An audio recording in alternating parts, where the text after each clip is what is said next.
Seguramente, si ya has estudiado las clases de amplificadores, habrás escuchado que la clase AB no es una clase eficiente.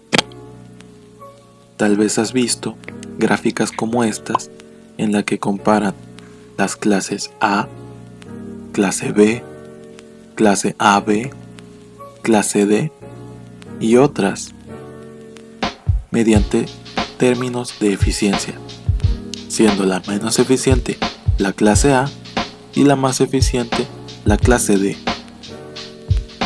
Para estar en la misma página, tenemos que definir qué es la eficiencia. En ingeniería, podemos definir la eficiencia como un cociente, en el que se compara un valor de salida con un valor de entrada. Sea, por ejemplo, hablemos de una máquina que purifica agua. De esta forma, tenemos a la salida y a la entrada un valor en litros. Supongamos que a la entrada proporcionamos 100 litros de agua y que a la salida de esta máquina obtenemos 70 litros de agua purificada para consumo.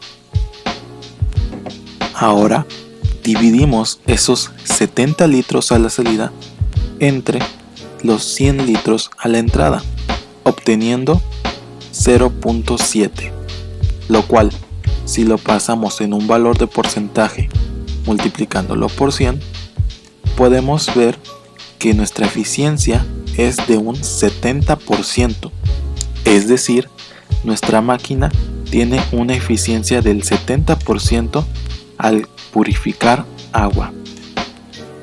Ahora que sabemos qué es la eficiencia, hablando en términos electrónicos, podemos decir que si nosotros proporcionamos tal potencia eléctrica a un circuito a la entrada, si medimos qué potencia nos entrega la salida, podemos deducir su eficiencia energética. En este video pondremos a prueba el circuito integrado TDA7297, el cual es un amplificador de audio clase AB, especialmente diseñado para trabajar como radio y en circuitos portátiles. Pondremos a prueba su eficiencia energética, midiendo cuánta potencia le entregamos al circuito a la entrada y cuánta potencia nos entrega a la salida. De esta forma podremos averiguar realmente qué tan eficiente es la clase AB. Y también entenderemos las implicaciones que esto conlleva. Mediremos su eficiencia en diferentes escenarios para ver qué factores afectan a esta. Y de ser posible, encontraremos una forma de mejorar esta eficiencia. Así que sin más por el momento, comenzamos.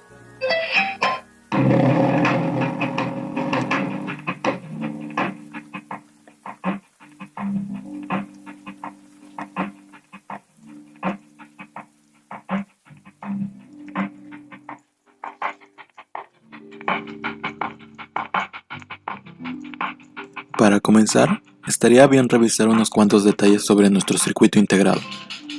El TDA7297 es un integrado amplificador en modo bridge, el cual nos entrega 15 watts por canal. Se alimenta desde 6 hasta 18 volts. No necesita capacitor a la salida. Tiene protecciones contra cortocircuito y contra sobretemperatura, además de tener las clásicas funciones de standby y mute, clásicas del TDA7266 SA, el S y la familia extendida de estos TDA. Tiene una corriente pico de salida de hasta 2 amperes, disipa 33 watts térmicos, además de que provee 15 watts a la salida por canal con una distorsión armónica total del 10%. Tiene una resistencia de entrada de hasta 30 kiloohms y una ganancia en decibeles de 33.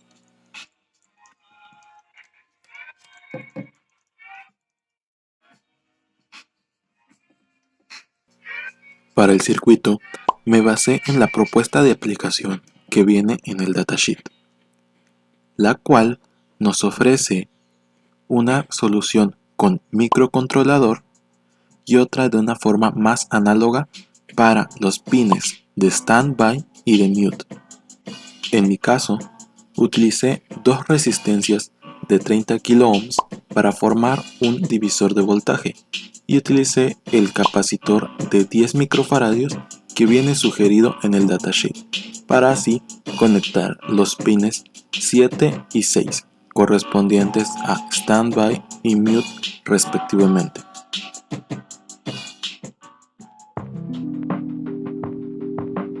Para las pruebas, los dos canales estarán cargados a 8 ohms. Sin embargo, decidí usar un arreglo de resistencias en uno de los dos canales para que el ruido no sea tanto en el video. Uní una resistencia de 4.7 ohms con otra de 3.3 ohms para formar un equivalente aproximado a una bocina de 8 ohms.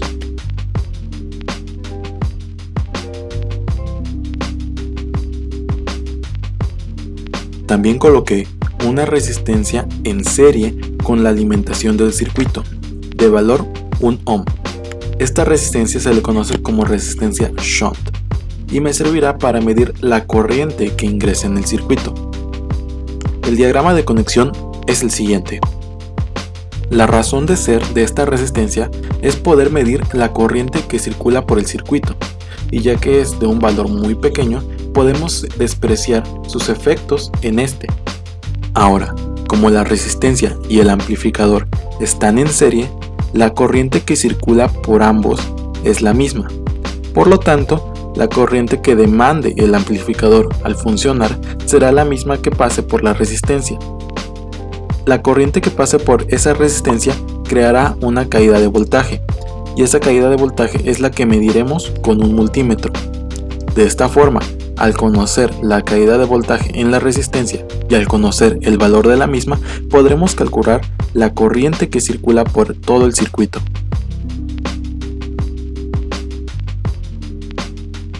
Ahora, con el circuito ya montado, el multímetro nos arroja una medición de 45 mV. Esta es la caída de voltaje presente en la resistencia de shunt. Sin embargo, como nosotros queremos conocer la corriente, la calculamos mediante una sencilla ley de Ohm, la cual es voltaje sobre resistencia. De esta forma, dividimos 45 mV entre 1 ohm, lo cual nos da una corriente de 45 mA. Como elegimos convenientemente la resistencia de valor 1 ohm, la división de voltaje siempre será entre 1. Por lo tanto, podemos simplemente resumir en que el voltaje presente en el multímetro lo podemos pasar directamente a la corriente, ahorrándonos así un paso en los cálculos venideros. Si comprobamos en el datasheet, esos 45 mV que veíamos coinciden con la corriente total en quietud, la cual en el datasheet se establece en unos 50 mA y nosotros medíamos unos 45 mA. Por lo tanto, empezamos con el pie derecho. Al multiplicar la corriente que acabamos de calcular por el voltaje aplicado al circuito, podemos encontrar que el amplificador está consumiendo una potencia de medio watt en estado de reposo, y aún así es suficiente para hacer calentar el disipador levemente. Para hacer la primera prueba, puse el amplificador a trabajar en un volumen constante y apliqué una frecuencia de 60 Hz a la entrada. Esto para que sea más fácil poder medir la corriente que circula por todo el circuito, ya que usualmente el multímetro no registra bien las frecuencias altas y estamos midiendo el voltaje en directa, es decir, estamos midiendo el voltaje pico de la onda. Ahora que ya establecimos cómo mediremos la potencia entregada a la entrada del circuito, vamos a establecer cómo mediremos la potencia entregada a la salida del circuito. Esto lo haremos midiendo con otro multímetro el voltaje en los bornes del parlante que utilizaremos para pruebas. Lo lógico sería utilizar exactamente el mismo método que usamos para medir la potencia a la entrada del circuito. Sin embargo, esto no sería correcto, ya que a la entrada del circuito estamos midiendo corriente directa y sin embargo a la salida del circuito estamos midiendo corriente alterna, ya que si midiéramos corriente directa nos daría un valor de 0, ya que a la salida lo que tenemos es una onda puramente alterna. Lo que haremos es que como nuestro multímetro mide voltaje RMS, multiplicaremos ese voltaje por raíz de 2 para obtener el voltaje pico. Ahora sí, procedemos a hacer los cálculos. Tenemos 215 mV a la entrada, los cuales se traducen en 215 mA, los cuales multiplicamos por 12 volts que estamos aplicando al circuito, nos da una potencia a la entrada de 2.58 watts. Ahora procedemos a calcular la potencia a la salida. A la salida del amplificador tenemos 842 mV de corriente alterna, los cuales vamos a multiplicar por raíz de 2 para obtener el valor pico de la onda. Y ahora sí procedemos a calcular la potencia. Multiplicamos por el cuadrado y dividimos por la resistencia para obtener la potencia que se le está entregando al parlante, la cual es de 180 miliwatts. Ahora que ya encontramos la potencia tanto a la salida como a la entrada del circuito, podemos calcular la eficiencia del amplificador, que como recordamos es simplemente el cociente de la salida sobre la entrada. Y si lo queremos tener en porcentaje, multiplicamos por 100 y nos damos cuenta que nuestro amplificador tiene una eficiencia de tan solo el 7%, y aún así, tocando el disipador, podemos sentir que está bastante tibio. Pero, ¿siempre tiene esta misma eficiencia nuestro circuito? Ahora hacemos la misma prueba, sin embargo lo hacemos en una frecuencia de aproximadamente 1 kHz, manteniendo el mismo volumen de entrada. Haciendo los cálculos, tenemos una potencia de entrada de aproximadamente 2.832 watts.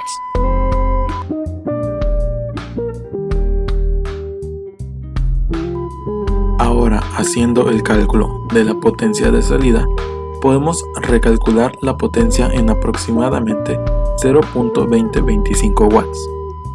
De nuevo, podemos calcular la eficiencia y vemos que realmente no ha cambiado mucho aun cuando cambiamos la frecuencia a 1 kHz.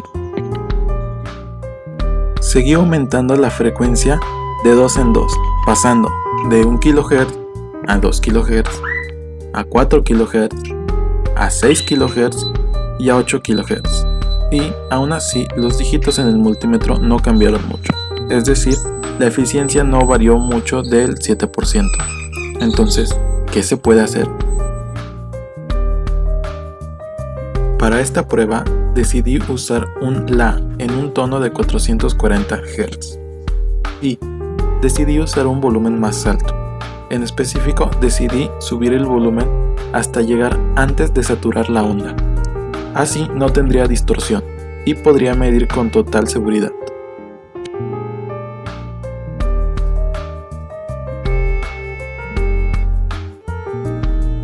Ahora, con todos los parámetros listos, simplemente voy a proceder a congelar los valores en la pantalla del multímetro, para que el ruido no esté molestando durante los cálculos.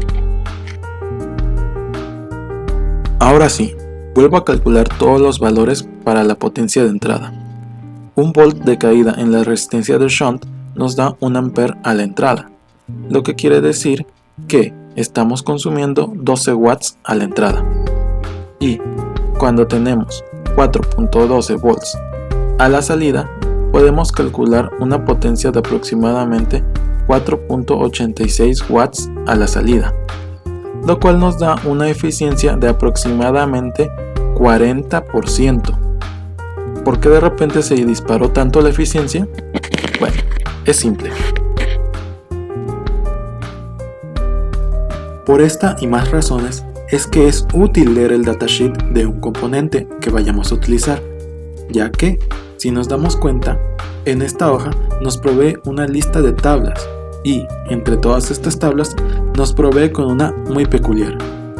Esta es la tabla de la figura 9, la cual grafica la potencia disipable total contra la eficiencia contra la potencia de salida total, una tabla bastante conveniente para nosotros en este caso. Los parámetros para realizar esta gráfica fueron voltaje de alimentación de 16.5 volts, carga de 8 ohms en ambos canales y una frecuencia de 1 kHz. Aunque nuestras pruebas no fueron hechas en igualdad de condiciones, se acercan bastante, ya que, si vemos la tabla, para una eficiencia del 40% tendríamos a la salida del amplificador una potencia de 5 watts, que es la que tuvimos, y para esa misma potencia de 5 watts tendríamos una potencia disipada total de aproximadamente 16 watts. Solo por mera curiosidad, realicé la prueba como se sugería en el datasheet, es decir, con un tono de 1 kHz, y, para mi no sorpresa, no varió mucho la eficiencia del amplificador. Sin embargo, con otras frecuencias sí puede llegar a variar.